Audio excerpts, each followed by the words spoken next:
Hey everyone, Ryan from Ebike Escape. It was last year around this time that I reviewed the Aventon Pace Point 2. That's this bike right here. And now we have the latest generation, this bike right here. Let's get into the review of the brand new Pace 500.3.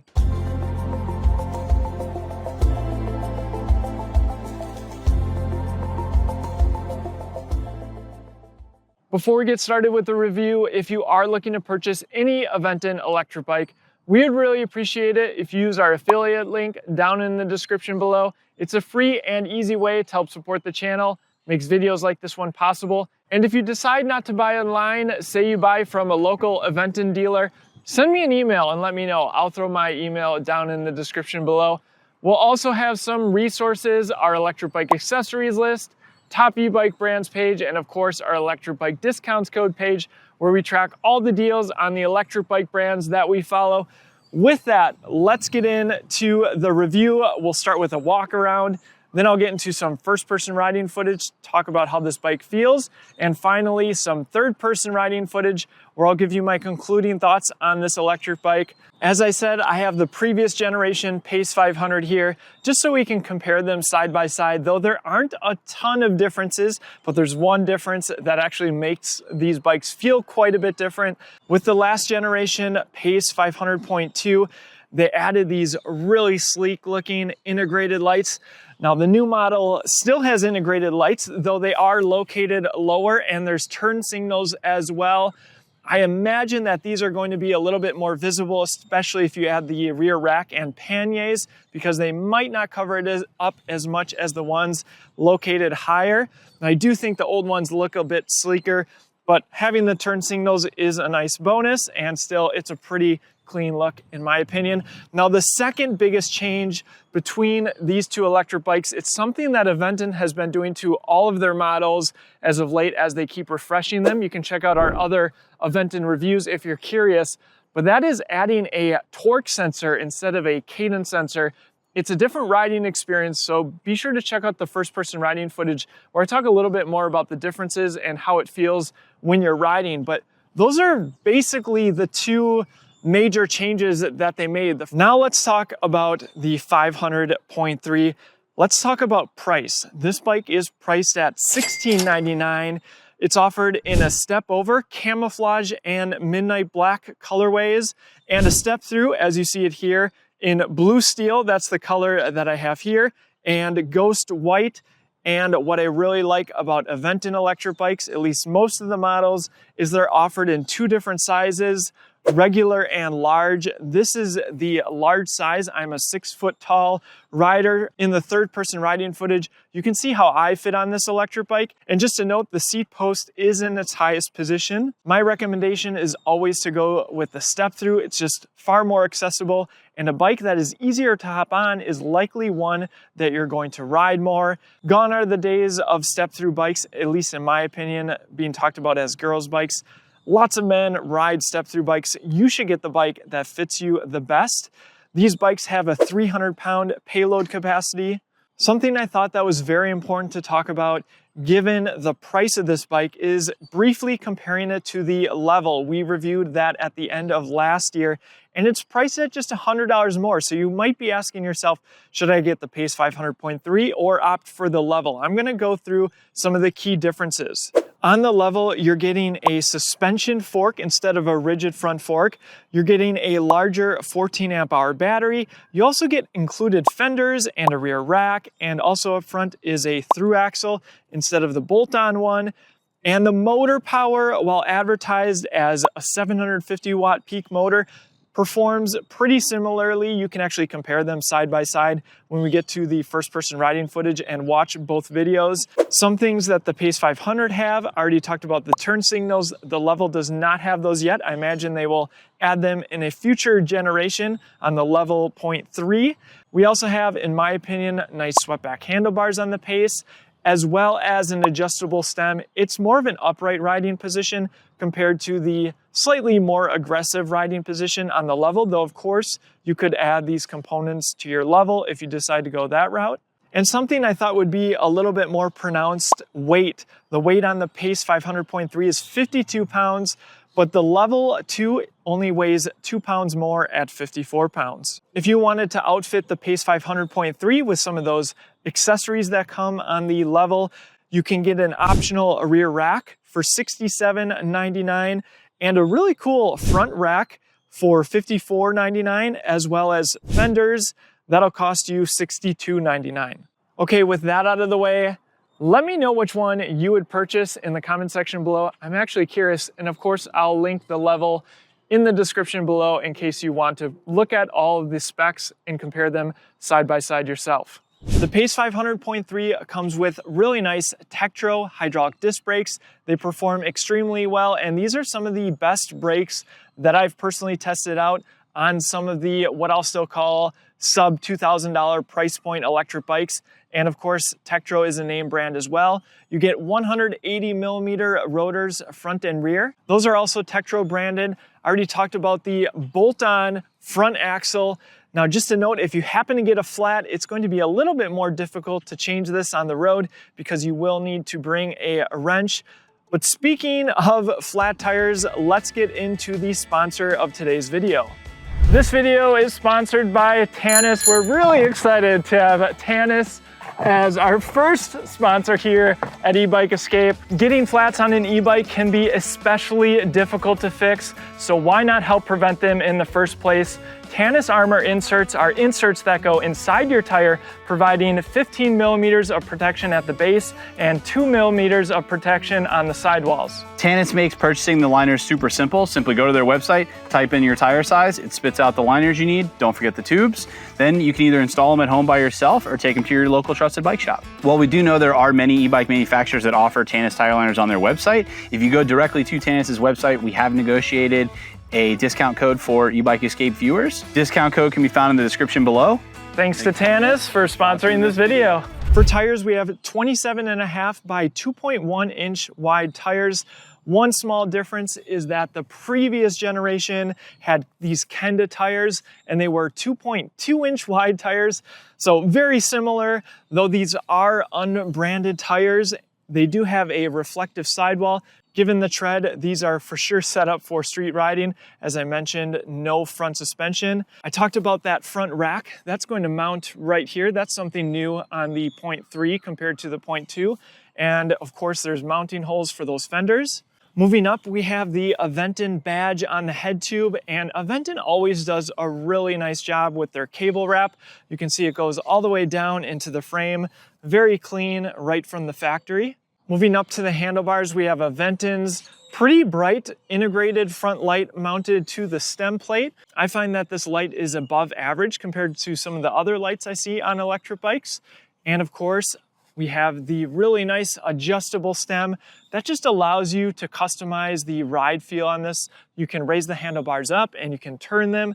Just depends on how you want to ride. This bike offers a really nice upright riding position, really as upright as you want to be. Moving to the cockpit, we have Aventon branded locking grips. They have a palm rest, very comfortable. I already talked about the Tektro hydraulic disc brakes. They also have motor cutoffs, so as soon as you hit the brakes, it's going to cut power to the motor. As we see on most of the Aventon bikes, we have a left-hand thumb throttle.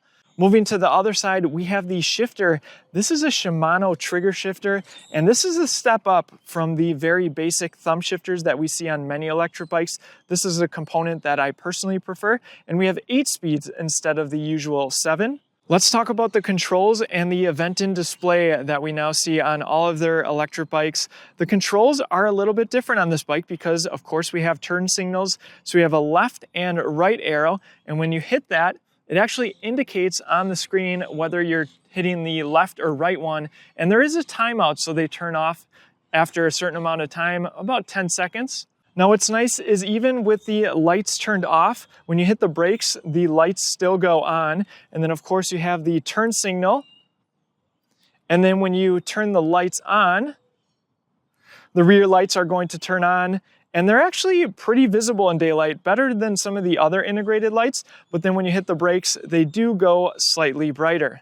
One thing to note with the lights turned on, what you can do by holding the pedal assist up button, the light does go dimmer, kind of assumes that you're riding in the evening. Now, I do wish the screen went a little bit brighter depending on how the light's hitting it. It can sometimes be difficult to see. Hopefully it's showing up on camera. Jumping back over to the controls, we have pedal assist. One small change that they made is the pedal assist levels are now named differently, and there's only 4 pedal assist levels. So we have off, Eco, Tour, Sport, and Turbo. Hitting the power button will give you additional information: odometer, total time, average speed, max speed, some CO2 reduced, some trees saved, and back to odometer. Speed is front and center, which I really like. And we have battery capacity, both with bars and percentage, 43% currently. Something more unique to Aventon is you can pair your bike with your phone. You can do that by holding the pedal assist up and down button at the same time. Here you get additional options: clear trip data, screen brightness, units, system info, but connect to app, and then hit the power button to confirm. You'll get a QR code. And then when you go into the Aventon app, you can scan the QR code and you can add your bike. Now you get some of the same information that you can get from the display on the actual bike, but you can also record a ride. There's also some gamification in here. You can connect with other Aventon riders. And more importantly, at least to some people, is that you can go and change the top speed by going to settings. And you can see I already changed the top speed. Now this bike comes shipped as a Class 2 electric bike with a top speed of 20 miles per hour while pedaling or while using the throttle. But changing this to 28 miles per hour, the throttle will cut off at 20 miles per hour, but then you can pedal past that. Check out the first-person riding footage to see how that works and how it felt for me getting up to that 28 miles per hour. And that's the Aventon app. Certainly interested to see what the company does with their mobile app going forward. And another cool thing about the Aventon displays is you have a USB port located beneath the LCD screen so you can charge up your device if needed.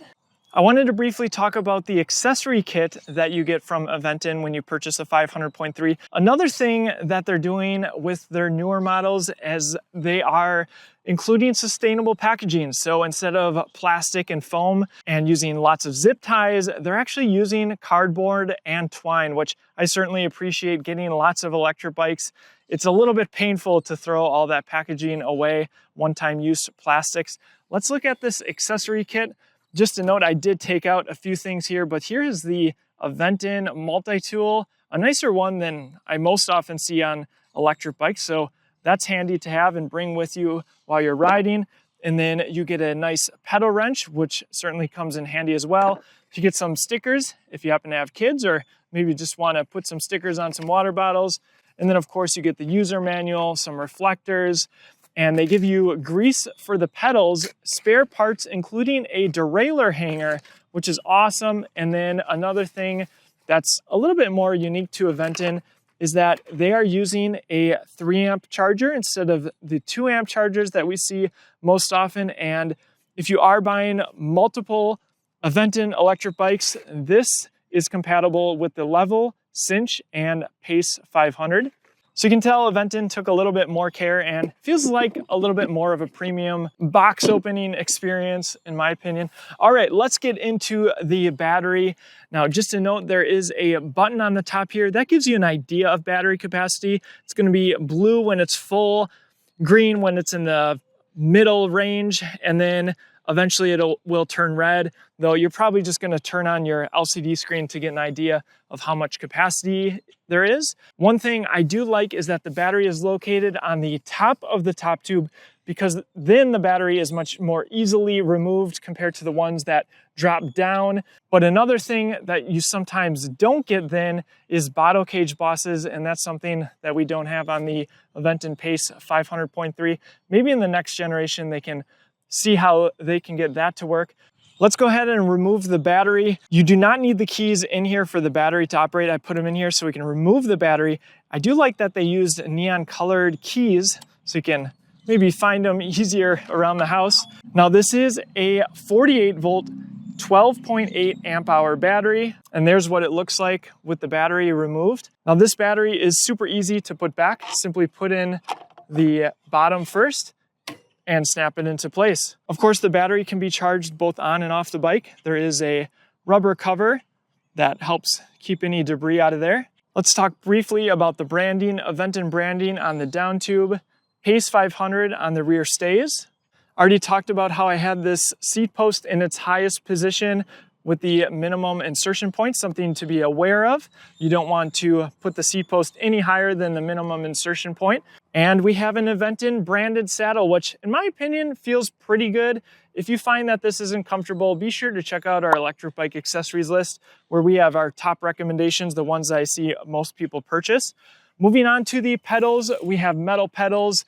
Very similar to the ones we see on many electric bikes. They get the job done, though if you want to add some color or perhaps have more grip, you can certainly order some off Amazon. Again, in the rear, those integrated rear lights and the Tektro hydraulic disc brakes, an Aventon branded kickstand located towards the rear of the bike, so no chances of the pedals coming in contact with it when you're moving the bike around. Moving to the other side of the bike, we have the 500 watt motor. That's why it is called the Pace 500 after all. For derailleur, we have a Shimano Altus derailleur. This is a component that is so common on electric bikes. In our opinion, it gets the job done for a vast majority of riders. And again, it can be found on electric bikes priced much higher than this. We have a Shimano cassette, 12 to 32 teeth in the rear, and up front, 48 teeth. Metal, double-sided, really like that. Going to be more durable over time and of course helps protect your pants from getting any chain grease on them. On the chainstay, Aventon includes a chainstay protector. It's a clear piece of plastic tape. You might not even be able to see it, but helps prevent any chain slap that might otherwise damage the frame.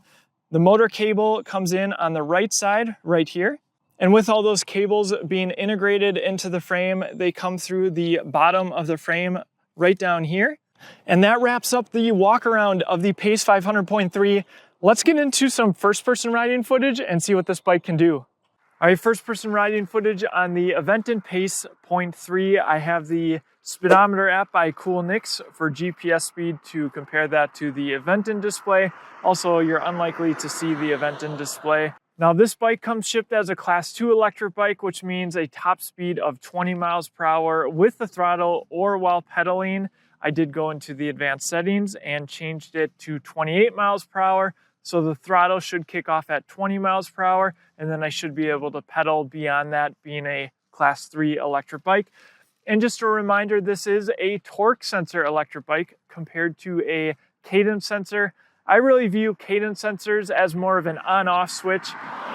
Are you pedaling? Yes or no. If you're pedaling even at a very slow cadence, that motor is going to kick in depending on what pedal assist level you're in. Torque sensors, definitely a much more natural feel, though you do need to sometimes work more for the top speed depending on the electric bike. I'll talk a little bit more as I go through the various pedal assist levels, but first let's do our throttle only test. Just a note, with pedal assist off, no access to the throttle. That's a nice safety feature that I actually prefer. All right, here we go. Throttle only, 3, 2, 1, here we go. Nice easy takeoff. 7, 10, 13, 14, 16, 17, 18, 19, and there's 20 miles per hour. Looks like the display and the GPS are matching right at that 20 miles per hour for the top speed. Now, some people do ask, can you pedal an electric bike with no power? And of course the answer is yes, though you're going to be working a little bit harder. Now with this bike, it being a little bit lighter, it's actually a little bit easier compared to some of the super heavy fat tire electric bikes. I'm in 4th gear, nice leisurely cadence, flat ground of course, but going at about 10 miles per hour. Hills are going to be a little bit more of a challenge, though obviously you can shift down. All right, so let's go in the various pedal assist levels. I'm going to shift all the way down into 1st gear, and we'll go into pedal assist level 1, which they're calling Eco again. All right, I'll start pedaling. And yeah, as I expected,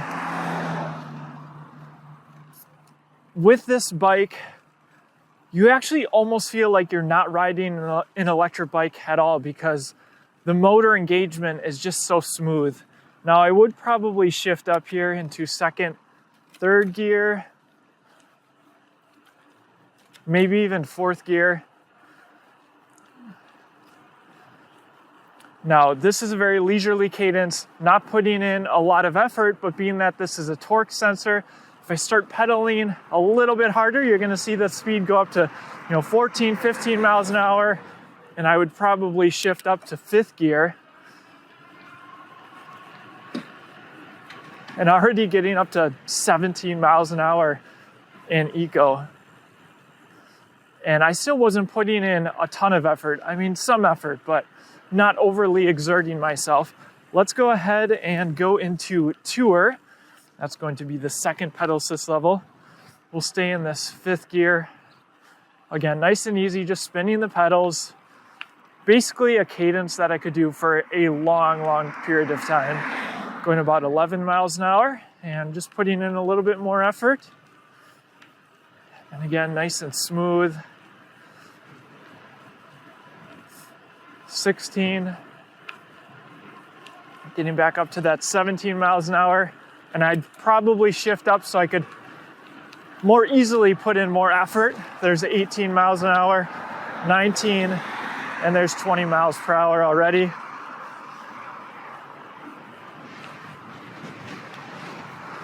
All right, let's go ahead and go into sport mode. Again, in sixth gear.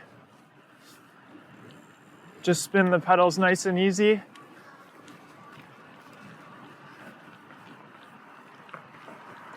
Looks like we're going about 13, 14 miles an hour, maybe even close to 15. Let's put in a little bit more effort.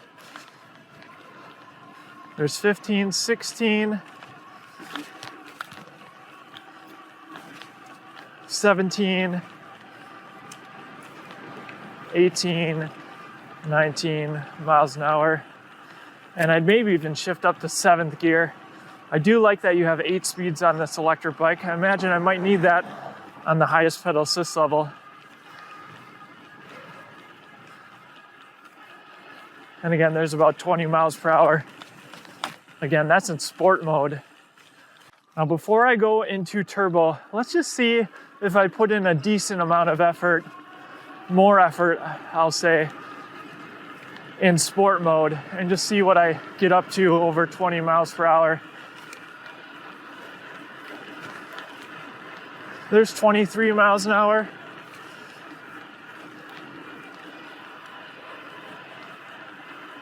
And I wouldn't say this is maximum effort. Saw 24. All right, let's go ahead and go into turbo. Now on pedal assist level 5, on another Cadence sensor electric bike with a powerful motor, like this might really be, you might be taking off going 20 miles per hour, no problem. But on a torque sensor, just pedaling at a nice easy cadence, again, it's amplifying the amount of power you're putting in. I'm going about 16, 17 miles an hour very comfortably. All right, let's see what this bike can do. Give it a little bit more here. It's just a much different experience. You really have to hop on a torque sensor electric bike to really feel the difference and compare it to a Cadence sensor. It just feels like you have a lot more control of what the motor is doing, which I personally prefer. A lot of traditional cyclists that are getting into e-bikes prefer, but nothing wrong with Cadence sensors. Just depends what you want. All right. I was going about 20 miles per hour, 21. Now I'm gonna really see if we can get up to the top speed here. And yeah, we'll go into 8th gear. There's 26, 27. The display from Aventon is reading 27.9. There's 28 on the GPS. And that's putting in a fair bit of effort, I would say. So that's how the bike performs on flat ground. Let's see what this 500 watt motor can do up our large hill climb test. Okay, time for the hill climb test. But before we get to that, just briefly, as I was riding over here, thought I would give you a little bit more context. In turbo, I was in 8th gear. I was going at about 22, 23 miles per hour on average, and that felt very comfortable for me. That's probably the speed if I was going commuting, trying to get somewhere, that's probably the speed where I'd be at. So hopefully that helps a little bit. It's a little bit more difficult to talk about the torque sensors because it really depends on how much effort you're putting in. But this is the hill climb test that we test out all of the electric bikes that we review so you can compare and contrast. Now 500 watt motor, we'll put a picture of this hill on the screen and also put the specs on the hill so you can get an idea of just how steep it is. We'll get up to that 20 miles per hour and then we'll see what the minimum speed is. I will say I've really been enjoying these more swept back handlebars. Just a very comfortable ride. Of course, no front suspension, but smooth ride nonetheless when you're not going over potholes. There's 14, 13 miles an hour. That was going to be my guess. Low teens or so. There's 12.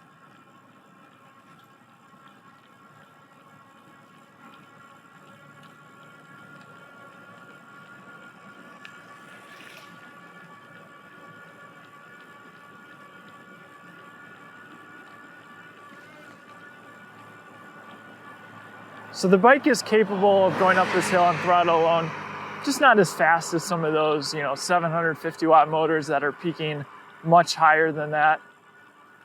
But good to know that it's still a plenty capable motor. And it looks like 12 miles per hour is going to be the minimum speed. But of course, this is an electric bike, so you're likely to be pedaling.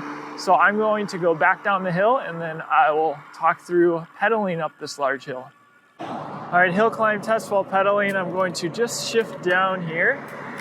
I will start in first gear in Eco, though I imagine I will want to pretty quickly go in a higher pedal assist level. And I'll just say, coming down the hill, these Tektro brakes on the more affordable electric bikes, I would say these are the best brakes. Of course, not spending a ton of money, especially at this price point. I like to see these nice Tektro brakes. Definitely among the best that I've tested out. So this actually is a little bit better than I thought, the gearing. First gear, Eco.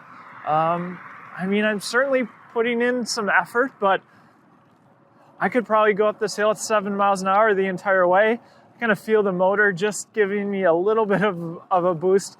Kind of feels like maybe someone pushing up against your back a little bit. Let's go ahead and go into a tour. Now, I didn't feel a whole lot of difference there, but again, it's going to also depend on how much power I'm putting in myself.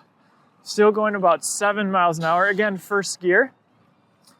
Let's go into sport mode. A little bit faster, 8 miles an hour. And if I put in a little bit more effort, maybe 9 miles an hour, but I imagine most people are still going to be in this first gear and still putting in some effort. Let's go ahead and go into turbo. And yeah, feels about the same. 8 miles an hour. Now if I start putting in more of my own power, I could maybe shift up into second gear. Maybe third gear as well. 10, 11 miles an hour. Putting in a little bit more effort, but not significantly so. 12 miles an hour. And that's not really surprising given the minimum speed kind of going up on throttle alone.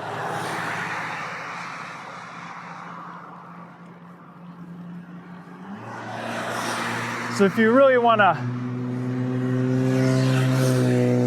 travel at a higher speed going up a hill, you're gonna have to put in quite a bit more effort. I would imagine most people on a hill like that just go straight into turbo. And you can cruise up it no problem, thanks to that first gear if you need it.